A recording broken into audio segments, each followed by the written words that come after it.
दोस्तों, कहानी पसंद आने पर एक लाइक और एक प्यारा सा कमेंट ज़रूर करना।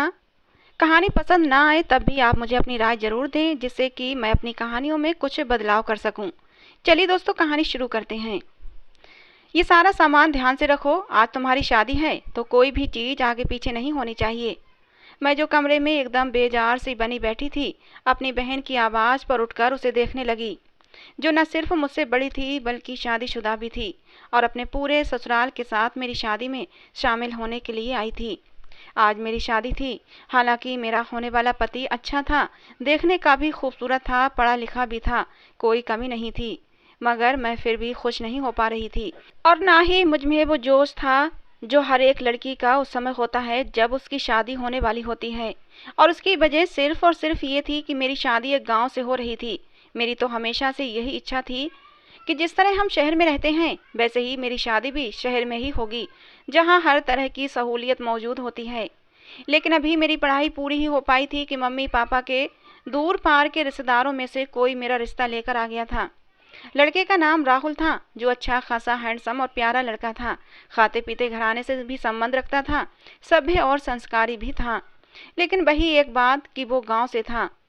उनकी अपनी ढेर सारी जमीनें थीं जिन्हें वो अपने भाइयों के साथ मिलकर संभालता था।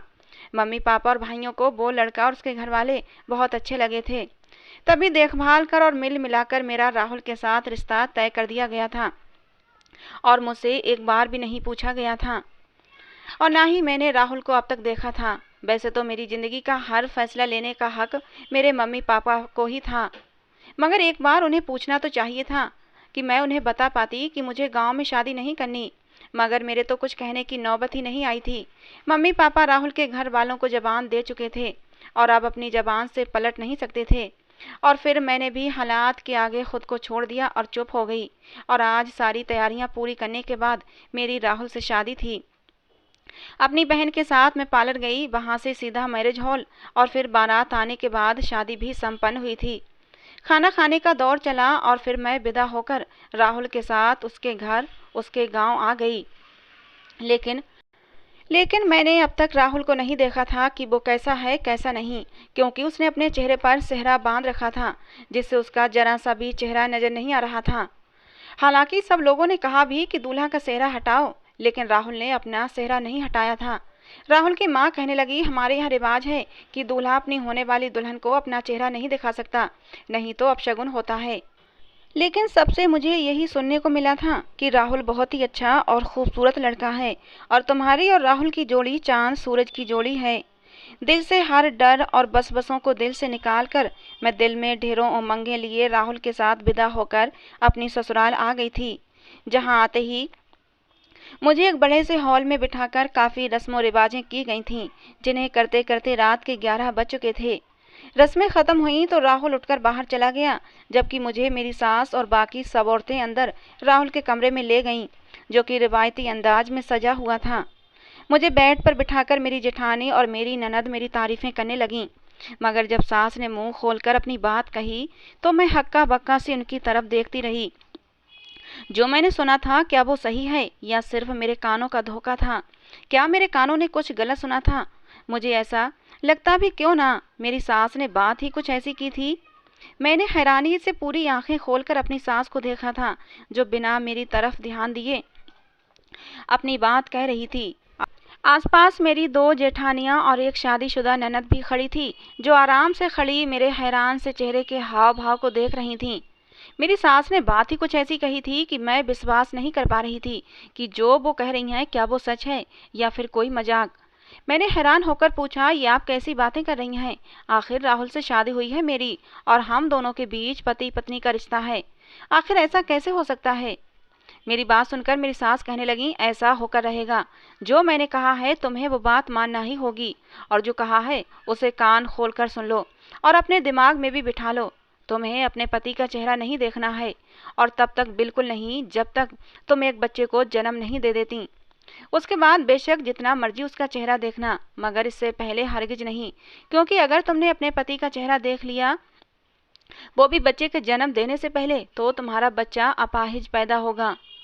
ये सुनकर मैं जितना हैरान होती उससे ज़्यादा मुझे इस बात की टेंशन थी कि ऐसा कैसे मुमकिन था कि मैं अपने पति के साथ रहती और उसे ना देखती। जानबूझकर ना भी देखती तो अनजाने में भी मेरी नज़र उस पर पड़ ही सकती थी। मेरी उलझन मेरे चेहरे पर साफ जाहिर हो रही थी। चिंता मत करो, हम देवर जी को समझा देंगे, मेरी जेठानी ने कहा। शायद वो भाप गई थी कि मैं क्या सोच रही थी। तभी उसके यूं कहने पर मेरे तने हुए हाव भाव थोड़े ढीले पड़े थे। मेरी सास और बाकी सबके जाने के बाद मैं यही सोचती हुई बेड से टेक लगाकर बैठ गई कि आखिर ये सब कैसी अजीबोगरीब रस्में हैं। मगर जेठानी को वापस आते देखकर मैं सीधी होकर बैठी। मेरी जेठानी कहने लगी, तुम्हें परेशान होने की जरूरत नहीं है, जो होगा जैसा होगा तुम्हारे लिए अच्छा ही होगा। मैं भी जब ब्याह कर इस घर में आई थी तो मेरे साथ भी ऐसा ही हुआ था और मैं भी तुम्हारी तरह पहले पहल बहुत घबराई थी, लेकिन भगवान का धन्यवाद है कि जल्दी ही मुन्ना पैदा हो गया, जिसके बाद मुझ पर ऐसी कोई पाबंदी ना रही। मेरी जेठानी ने अपने बड़े बेटे का जिक्र करते हुए कहा। मैंने अपनी जेठानी से कहा कि मुझे इस बात की चिंता नहीं है कि मैं पति को अवॉइड कैसे करूंगी। चिंता तो इस बात की है कि अगर मैं बहुत देर से यानी 1-2 साल गुजर जाने के बाद भी उम्मीद से ना हुई तो फिर। मैंने अपनी जेठानी से सवाल किया तो मेरी जेठानी ने गौर से मुझे देखा और फिर ये कहकर कमरे से बाहर चली गई कि जो होगा अच्छा ही होगा, तुम भी अच्छे की उम्मीद रखो और ज़्यादा सोच विचार मत करो। मैं चुपचाप आंखें मूंदे एक बार फिर बेड के तकिए से टेक लगाकर बैठ गई थी और तभी कमरे का दरवाज़ा खुला। घूंघट की आड़ से मैंने देखा तो आने वाला मेरा पति था और मैंने फौरन अपनी सांस रोक ली थी। सबके मुंह से मैंने राहुल की बेहद तारीफें सुनी थीं, मगर अब मैं बहुत नर्वस हो रही थी। वो मेरे करीब आकर बैठा तो वही बातें दोहराने लगा जो मेरी सास ने मुझसे कही थीं। राहुल कहने लगा, ये हमारे गांव में सदियों पुराना रिवाज है। यहाँ दुल्हन बच्चे की पहली पैदाइश से पहले अपने पति का चेहरा नहीं देखा करती और तुम भी इस रिवाज को पूरे दिल से अपनाना। हालांकि मेरा दिल बहुत मचल रहा था कि मैं राहुल का चेहरा देखूं, लेकिन मैं चाह कर भी अपनी नज़र उठा नहीं पा रही थी। और फिर राहुल ने अपने साथ लाई एक काली पट्टी मेरे आंखों पर बांध दी। उसके बाद राहुल ने मुंह दिखाई की अंगूठी मेरी उंगली में पहनाई और वो बहुत देर तक मेरी तारीफें भी करता रहा। वैसे तो मेरी शादी की पहली रात बहुत ही हसीन गुजरी थी। शादी से पहले जो डर था वो राहुल की बाहों में समाते ही ख़त्म हो चुका था, लेकिन वही एक फांस मेरे दिल में अटकी हुई थी कि मैं राहुल को देखना चाहती थी। मेरा दिल मचल रहा था कि मैं राहुल को देखूं, लेकिन अपनी सास की और राहुल की बातें याद करके मैं उदास हो जाती। लेकिन फिर जल्दी ही अपनी सास और पति की बातों को भुलाकर अपने पति राहुल का चेहरा मैंने देख लिया था। सुबह 6 बजे मेरी आँख खुली तो मैंने अपनी आंखों से बंधी काली पट्टी उतारी और राहुल पर नज़र डाली थी। राहुल बेखबर सो रहा था। राहुल को मैंने वैसा ही पाया जैसा सबसे सुना था। राहुल के इतने मासूम और प्यारे से चेहरे को देखकर मुझे उस पर ढेर सारा प्यार उमड़ आया था। जी चाहा कि राहुल के गाल पर अपने प्यार की मोहर लगा दूं और अपने इस इरादे को पूरा करने के लिए मैं राहुल के गाल के पास अपने होंठ भी ले गई। फिर अचानक ही रुक गई, क्योंकि मैं ऐसा नहीं कर सकती थी। अगर राहुल को जरा भी भनक पड़ जाती कि मैंने उसका चेहरा देख लिया है तो फिर वो गुस्सा हो जाता। शादी के अगले दिन मेरी सास और बाकी सबने पूछा तो मैंने कह दिया कि मैंने रस्म के अनुसार अपने पति का चेहरा नहीं देखा है। मेरी बात सुनकर घर वाले खुश हो गए थे और मुझे समझाने लगे कि जब तक बच्चा नहीं हो जाता इस बात का ध्यान रखना कि ये रस्म टूटनी नहीं चाहिए। भूल कर भी अपने पति का चेहरा मत देखना। अगर तुमने ये गलती कर दी तो तुम एक अपाहिज बच्चे को जन्म दोगी, इसीलिए हमारी बातों को इग्नोर मत करना। खैर, मैं इन सारी बातों को नहीं मानती थी। मैंने ऐसे ही सबको विश्वास दिला दिया कि मैं इस रस्म को पूरे दिलो जान से निभाऊंगी और मेरी बात सुनकर सब घर वाले खुश भी हो गए थे। मैंने भी किसी पर जाहिर नहीं होने दिया कि रात को मैं राहुल का चेहरा देख चुकी हूँ। भला मैं अपने पति को देखे बिना कैसे रह सकती थी, इसलिए मैंने अपने ससुराल वालों की बात नहीं मानी। कभी कभी मुझे घबराहट और डर भी महसूस होता कि कहीं सच में मेरी औलाद अपाहिज पैदा ना हो, मगर ये सोचकर खुद को तसल्ली दे लेती कि ये सब दकियानूसी बातें हैं, गांव की गवार सोच है। भगवान जो करेगा अच्छा ही करेगा। भला इंसानों को क्या खबर कि आगे क्या होने वाला है। और पति की शक्ल देख लेने से औलाद क्यों अपाहिज पैदा होने लगी, ये कहाँ की तुक बनती थी। मेरी जिंदगी इन झंझटों और दकियानूसी बातों से बेपरवाह बड़े मजे से गुजर रही थी। मैं एक पढ़ी लिखी फैमिली से संबंध रखती थी। हम 4 बहन भाई थे, 2 बहनें और 2 भाई। हम चारों ही अच्छे खासे पढ़े लिखे थे। जब तक मैं पढ़ाई से फ्री हुई तो तीनों बहन भाइयों की शादियां हो चुकी थीं और वो अपनी शादीशुदा जिंदगी में बेहद खुश थे। मेरे मम्मी पापा भी पढ़े लिखे थे, तभी जिंदगी बड़े ही शाही अंदाज में गुजर रही थी। पापा का अपना गारमेंट्स का बिजनेस था जिसे पापा और दोनों भाई मिलकर संभाल रहे थे। भाभी भी अच्छी थीं, जो मुझे बहनों की तरह रखती थीं, और हमने कभी भी उनको किसी तरह की दकियानूसी रस्म का हिस्सा नहीं बनाया था और ना ही कभी खुद ऐसी रस्मों का हिस्सा बने थे। मैं पढ़ाई पूरी करने के बाद कुछ करना चाहती थी, क्योंकि मैंने फैशन डिजाइनिंग की डिग्री ली हुई थी। मेरा इरादा था कि मैं अपना एक फैशन बुटीक खोलूंगी, लेकिन आनन फानन में की जाने वाली मेरी शादी ने मेरी सारी इच्छाओं को और सारे सपनों पर पानी फेर दिया था, जिसकी वजह से आज मैं इस गांव में बैठी हुई थी, शादीशुदा होकर और दकियानूसी रस्मों रिवाजों का हिस्सा बनकर, जिन पर मैं चिढ़कर रह जाती थी। लेकिन जब राहुल की तरफ देखती तो दिल में ढेर सारा सुकून उतर जाता था। राहुल मुझसे प्यार भी बहुत करता था। वो गांव के और लोगों की तरह नहीं था, पढ़ा लिखा था, लेकिन उनकी अपनी इतनी जमीनें थीं कि वो उन्हीं जमीनों पर मजदूर लगाकर काम करवाया करते थे, और उनके घर में पैसे की भी कोई कमी नहीं थी। राहुल के बेपनाह प्यार ने मेरे अंदर के अधूरेपन को भर दिया था। जो गांव मुझे पहले बुरा लगता था, अब राहुल की वजह से वो गांव मुझे पसंद आने लगा था। लेकिन रस्म के अनुसार राहुल दिन में मेरे सामने नहीं आता था, लेकिन रात को वो मेरे पास आता तो मेरी आंखों पर एक काली पट्टी बांध देता और मुझे ढेर सारा प्यार भी करता। राहुल की बाहों में समाते ही मैं भी पूरे दिन की थकान भूल जाती थी। राहुल मुझसे माफ़ी मांगता कि कोमल, मुझे माफ़ कर दो, जो तुम्हें इस तरह इन रस्मों रिवाजों का हिस्सा बनना पड़ रहा है। मैं पढ़ा लिखा आदमी हूँ, मैं इन बातों को नहीं मानता, लेकिन ये गांव के लोग हैं, ये इन बातों में बहुत विश्वास रखते हैं, इसीलिए तुम्हें भी इन बातों को मानना पड़ेगा। मैं भी राहुल से कह देती कि राहुल, कोई बात नहीं, मैं तुम्हें नहीं देख सकती तो क्या हुआ, लेकिन तुम्हारी ये प्यार भरी बातें तो सुन सकती हूँ, तुम्हारे प्यार को दिल से महसूस कर सकती हूँ। राहुल के सोते ही मैं वो पट्टी उतार देती और जी भरकर राहुल को देखा करती थी। मैंने किसी पर जाहिर नहीं होने दिया था, और फिर अचानक एक दिन मेरी तबीयत खराब हो गई, इतनी कि मैं बेहोश हो गई। घर वाले और मेरा पति मुझे गांव के इकलौते क्लिनिक में ले गए, जहां जाकर मेरा चेकअप किया गया। मुझे जब होश आया तो सभी मेरे आसपास जमा थे। सब लोगों को अपने आसपास देखकर मुझे बेहद घबराहट हुई, लेकिन जब सबके चमकते और खुशी से भरपूर चेहरे देखे तो कुछ उलझ भी गई। वहाँ सब खुशी से एक दूसरे से बातें कर रहे थे, चहक रहे थे। वहाँ सब थे सिवाय मेरे पति राहुल के, और उसकी वजह तो मुझे पहले से ही मालूम थी कि जब तक मैं बच्चे को जन्म ना दे देती तब तक वो मेरे सामने अपना चेहरा लेकर नहीं आ सकता था, ताकि मैं उसे कहीं देख न लूँ। हालांकि वो लोग नहीं जानते थे कि मैं तो राहुल को शादी की पहली रात से ही देखती आ रही हूँ। मैंने ये सब सोचकर अपना सर झटका ही था कि मेरी सास मेरे पास आई, मेरा माथा चूम कर मेरी बलाएं लीं और फिर मुझे बधाई देकर कहने लगीं, बधाई हो, तुम माँ बनने वाली हो, सदा खुश रहो, सदा सुहागन रहो।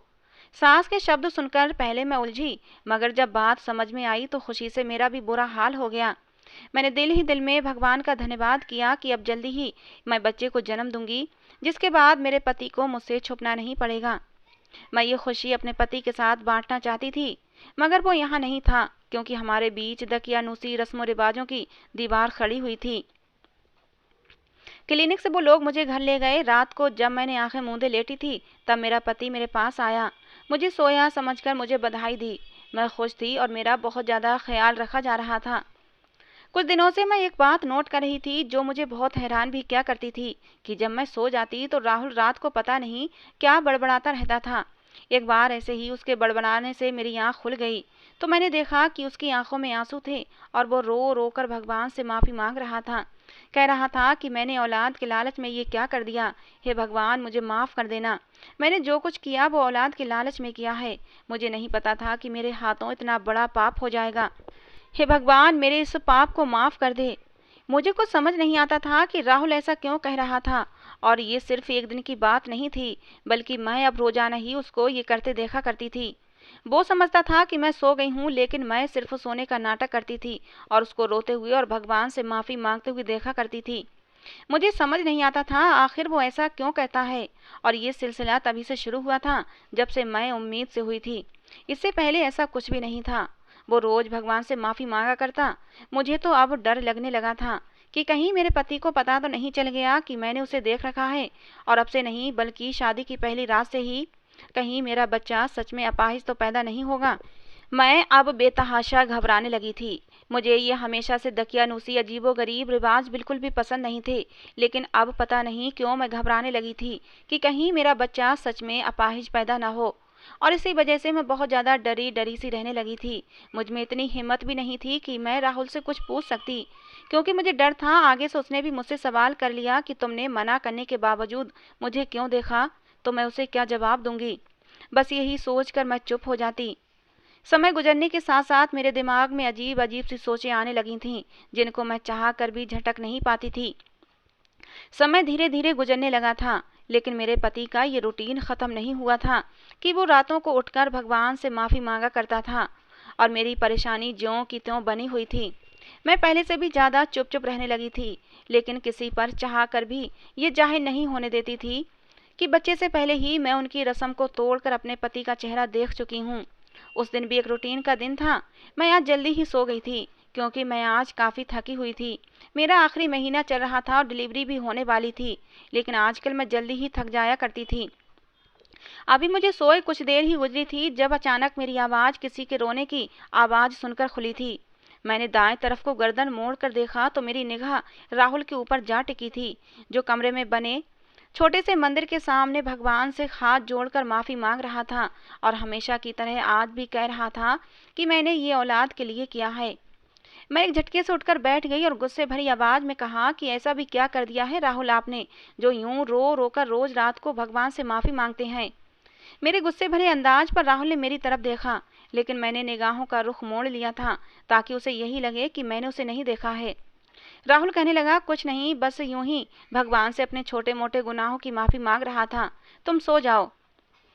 राहुल नॉर्मल से अंदाज में कहकर अपनी साइड पर लेटा और करवट बदल कर सो गया। मगर मैंने राहुल से कहा कि मैंने कल भी आपके रोने की आवाज़ सुनी थी। आखिर ऐसा भी क्या कर दिया है आपने जो आप भगवान से रोज रो रो कर माफ़ी मांगते हैं। मुझे उत्सुकता थी जानने की कि आखिर राहुल ये सब क्यों करता है, इसीलिए मैं चुप नहीं रह पा रही थी। राहुल ने कहा कि कहा ना कि कुछ नहीं, फिर बहस किस बात की है, चुपचाप सो जाओ। राहुल ने अब की बार मुझे डांट दिया। नींद खराब करके कहते हो कि सो जाओ। मैं गुस्से से बड़बड़ाकर खिड़की के करीब खड़ी होकर काफ़ी देर तक ताज़ा हवा लेती रही। उसके बारे में सोचने लगी, और जब कोई जवाब ना मिला तो थक हार कर अपनी जगह पर लेटी और जल्दी ही नींद की वादियों में उतर गई। उस रात के बाद मैंने राहुल से कुछ पूछना छोड़ दिया था। वो भी एक आम सा दिन था। मेरा 9वां महीना ख़त्म होने वाला था जब मेरी तबीयत खराब होना शुरू हुई थी। सब लोग मुझे गांव के ही क्लिनिक की तरफ लेकर रवाना हुए थे। मेरी डिलीवरी का समय आ गया था। मुझे जल्दी ही डिलीवरी के लिए ले जाया गया, और फिर जब डिलीवरी हुई तो नर्स बच्चे को लेकर एक तरफ चली गई। मुझे रूम में शिफ्ट कर दिया गया और मेरी तबीयत पहले से अच्छी थी। सब लोग मुझसे मिलने के लिए आ रहे थे, लेकिन उन सबके चेहरे के जो हाव भाव थे वो बहुत अलग से थे, जैसे वो खुश नहीं थे, और यही बात मुझे परेशान कर रही थी। नर्स ने अभी तक बच्चा मुझे नहीं दिखाया था। सब लोग बच्चे से मिल चुके थे, लेकिन कोई भी मुझे बता नहीं रहा था कि वो कैसा है। सबके बाहर जाने के बाद मैंने नर्स से बच्चे के बारे में पूछा, तो नर्स बच्चे को कमरे में लेकर आई, और जब मैंने अपने बच्चे की शक्ल देखी तो मेरे पैरों तले से ज़मीन ही निकल गई थी। मैं समझ गई कि मेरा पति क्यों भगवान से रो रो कर कहता था कि मुझे माफ़ कर दे, क्योंकि ज़रूर उसने औलाद के लिए किसी मजलूम पर जुल्म किया होगा, तभी तो उसकी औलाद ऐसी पैदा हुई थी। मेरा बच्चा नॉर्मल नहीं था, मेरा बच्चा कुछ अलग ही टाइप का था। उसकी आंखें खराब थीं और चेहरा बाकी शरीर की तुलना में बहुत छोटा सा था। उसे देखकर मेरे दिल को एक धक्का सा लगा था, क्योंकि ऐसा तो मैंने कभी सोचा भी नहीं था। मेरी आंखों से लगातार आंसू बहने लगे कि मेरे पति के किए की सज़ा मुझे क्यों मिली। हर बार चेकअप कराने के बाद मेरी डॉक्टर यही कहती थी कि बच्चा बिल्कुल ठीक है और उसकी ग्रोथ भी बहुत अच्छी हो रही है। हमारे घर आने वाली एक मशहूर दाई ने भी बताया था कि तुम्हारे लड़का पैदा होगा, और ऐसा ही था, मेरा लड़का ही पैदा हुआ था, मगर अब नॉर्मल। मैंने बच्चे को देखकर बिना उसे थामे फूट फूट कर रोना शुरू कर दिया था। एक तरफ मुझे लग रहा था ये सब मेरी वजह से हुआ है। ना मैं अपनी सास के खिलाफ जाकर उनकी रस्मों रिवाजों को तोड़ती, और ना ही शादी की रात से लेकर आज तक अपने पति का चेहरा देखती, और ना ही मेरा बच्चा यूं अपाहिज अब नॉर्मल पैदा होता। जबकि दूसरी तरफ मेरा दिल कह रहा था कि मेरे बच्चे को मेरे पति के किसी बुरे कर्म की सज़ा मिली है। मुझे कुछ भी समझ नहीं आ रहा था कि मैं किस बात पर भरोसा करूं। नर्स मुझे रोता देखकर तसल्ली देकर उस बच्चे को मेरे पास लिटाकर जा चुकी थी, तो मैंने खुद को संभालने की कोशिश की। अब मुझे अपने ससुराल वालों की अजीब और रूखे फीके रवैये की समझ आ गई थी। यकीनन वो लोग इसी वजह से मुझसे कटे कटे और नाराज़ थे, लेकिन इस सब में मेरा कोई भी दोष नहीं था, ना ही जानबूझकर मैंने कुछ किया था। मेरा पति राहुल एक बार भी मेरे सामने नहीं आया था और ना ही अपने बच्चे से मिला था। शायद उसे भी पता चल चुका था कि हमारे घर अब नॉर्मल बच्चे ने जन्म लिया है, तभी तो वो एक बार भी मुझे ही अपने बच्चे को देखने नहीं आया था। अगले दिन बच्चे को और मुझे घर ले जाया गया, लेकिन सबका रवैया मेरे साथ उखड़ा उखड़ा ही था। जबकि मेरी सास और जेठानी ने दबे शब्दों में मुझे कहना भी शुरू कर दिया कि ये सब जरूर इसी वजह से हुआ है कि तुमने अपने पति को देख लिया होगा, जबकि तुम्हें मना किया गया था कि अपने पति को मत देखना जब तक कि बच्चे को जन्म न दे दो। और अब तो मुझे भी यही लगने लगा था कि जिस पर मैं खुद को कोसने लगी थी। मैं चुपचाप उनकी बातें सुनती रहती, क्योंकि बोलने के लिए तो मेरे पास कुछ बचा ही नहीं था। मैं अपने बच्चे की देखभाल में बिजी हो गई थी। जैसा भी था जो भी था, मगर वो मेरा ही बच्चा था और मुझे उसकी परवाह थी। राहुल एक हफ्ते तक घर नहीं आया था, जिस पर मुझे यही लगा कि उसे भी शायद मैं ही कसूरवार लग रही थी। मेरे घर वाले आकर मुझसे मिल चुके थे। जाने से पहले उन्होंने मुझे तसल्ली और दिलासे दिए थे कि वो मुझे अकेला नहीं छोड़ेंगे, बल्कि वो हर वक्त मेरे साथ खड़े रहेंगे। मुझे जब भी उनकी ज़रूरत पड़ेगी तो मैं बस उनको एक कॉल कर दूं और वो दौड़े दौड़े चले आएंगे। मेरे बच्चे की पैदाइश को एक हफ्ता गुजर चुका था, लेकिन राहुल ने अपने बच्चे को आकर देखने की अब भी कोशिश नहीं की थी। और फिर एक शाम जब राहुल अचानक चला आया, मैं उस समय अपने बच्चे को दूध पिला रही थी। राहुल चुपचाप आकर बेड पर बैठ गया। मैंने भी बच्चे को बेड पर लिटा दिया, क्योंकि वो सो चुका था। थोड़ी देर तक वो बच्चे को देखता रहा और फिर अपने बच्चे से लिपटकर फूट फूट कर रोने लगा। मैंने दरवाज़ा बंद कर दिया और उसे चुप करवाने की कोशिश नहीं की, ताकि उसके दिल का सारा गम निकल सके। काफ़ी देर तक रोने के बाद वो खुद ही चुप हो गया था और काफ़ी देर तक सर झुकाए बैठे रहने के बाद उसने मेरे आगे हाथ जोड़ दिए। ये मेरे लिए काफ़ी हैरानी का कारण था, मगर वो बोला कि मुझे माफ़ कर दो कोमल, मेरे गुनाहों की सज़ा मेरे बेटे को मिली, मगर मैं ऐसा नहीं चाहता था। मैंने भगवान से माफ़ी भी मांगी थी, मगर शायद भगवान ने मुझे माफ़ नहीं किया, तभी तो मेरे यहाँ ऐसी औलाद पैदा हुई। मुझे हैरत हुई, आज राहुल सब कुछ अपने मुंह से बता रहा था, जो मैंने उसे रातों को माफ़ी मांगते हुए देखा था। मैंने कहा, राहुल कैसा गुनाह? मेरे पूछने पर वो चुप हो गया और सर को झुका लिया। मुझे लगा कि शायद वो मुझे कुछ बताना नहीं चाहता, इसलिए वो चुप हो गया है। मैं उसे चुप देखकर कमरे से बाहर निकलने लगी कि तभी उसकी आवाज़ ने मेरे कदम रोक लिए थे। मैं एकदम उसकी तरफ पलटी, जो सर झुकाए धीमे शब्दों में कुछ बोल रहा था, या फिर अपने किसी गुनाह को स्वीकार कर रहा था। राहुल कह रहा था कि शादी की रात मेरी माँ ने मुझे समझाकर भेजा था कि मैं तुम्हें अपना चेहरा किसी हाल में ना देखने दूं, नहीं तो बच्चा अपाहिज पैदा होगा। इससे पहले भी मैंने भैया भाभी के समय पर यही सब सुन रखा था, मगर मैं इन सब बातों को नहीं मानता था और इन सब बातों को पुरानी रस्म रिवाज मानता था। लेकिन फिर भी मेरी माँ ने इतने विश्वास के साथ मुझे समझाया था कि मेरे दिल में भी कहीं ना कहीं बैठ गया था कि माँ की बात को मान लेना चाहिए, आखिर इसमें हर्ज ही क्या है। जब मैं रात को तुम्हारे कमरे में आया तो मैंने यही सोचकर आया था कि मैं कोई रिस्क नहीं लूँगा, जो मेरी माँ ने कहा है वही करूँगा। लेकिन मैं जान गया था कि तुमने मेरा चेहरा देख लिया है। मैं पढ़ा लिखा इंसान हूँ और तुम्हारी तरह इन दकियानूसी रस्मों रिवाजों को नहीं मानता। इसलिए मैंने खुद को यही कहकर तसल्ली दी थी कि ऐसा कुछ नहीं होता, ये बस हमारा वहम है और कुछ नहीं। ये सब सोचकर मैं सुकून से हो गया था। तुम रोज रात को मुझे देखती थी, ये बात मैं अच्छे से जानता था और मैंने किसी को इस बारे में नहीं बताया था। सब कुछ ठीक चल रहा था, तुम मुझे बेहद पसंद थी और मैं तुम्हारे साथ एक खुशगवार जिंदगी गुजारना चाहता था। लेकिन जैसे जैसे समय गुजरता गया मेरी बेचैनी बढ़ती जा रही थी। मैंने खुद को तसल्ली दे रखी थी, लेकिन फिर भी पता नहीं क्यों कहीं ना कहीं ये बात मेरे दिल में बैठी हुई थी कि कहीं तुम्हारा मेरा चेहरा देख लेने से हमारा बच्चा अपाहिज पैदा ना हो जाए। मैं अभी इसी उलझन का शिकार रहता था जब मुझे एक ज्योतिषी मिला। हालांकि मैं ज्योतिषी की बातों पर विश्वास नहीं रखता था, लेकिन फिर भी अपने दोस्तों के कहने पर मैंने अपना हाथ उसे दिखा दिया। तो उसने मुझसे कहा कि तुम्हारी ज़िंदगी में एक बहुत बड़ी आजमाइश आने वाली है, वो भी औलाद की सूरत में हो सकती है। मैं उसकी बात सुनकर बहुत ज़्यादा डर गया था और अब मुझे वो रस्म सच लगने लगी थी कि कहीं बच्चे का जन्म होने से पहले पति का चेहरा देख लेने से औलाद सच में अपाहिज पैदा न होती हो। मैंने उस ज्योतिषी की बात पर विश्वास कर लिया और फिर मैंने उस ज्योतिषी से इस समस्या का हल पूछा, जिस पर उसने तरीका बताया कि जिससे मेरी औलाद अपाहिज होने से बच सके। हालांकि मैं एक पढ़ा लिखा इंसान था और ये बात अच्छी तरह जानता था कि जो कुछ होता है भगवान की मर्जी से होता है, इंसानों का इसमें कुछ बस नहीं होता। लेकिन उस समय मेरी अक्ल पर पर्दा पड़ गया था और मैं चाहता था कि वक्त से पहले ही मेरी हर समस्या सुलझ जाए। उस ज्योतिषी ने मुझे बताया कि मैं कोई लावारिस बच्चा जो कि अपाहिज हो या अब नॉर्मल हो, उसके आगे पीछे कोई ना हो, लाकर उस ज्योतिषी के हवाले कर दूं। मैंने हैरत से उससे पूछा कि तुम उस बच्चे का क्या करोगे, जिस पर उसने बताया कि उस बच्चे को मैं अपने पास रखूंगा, उसकी परवरिश करूंगा और उस बच्चे के जरिए भगवान तुम्हारे बच्चे को अपाहिज होने से बचाएगा।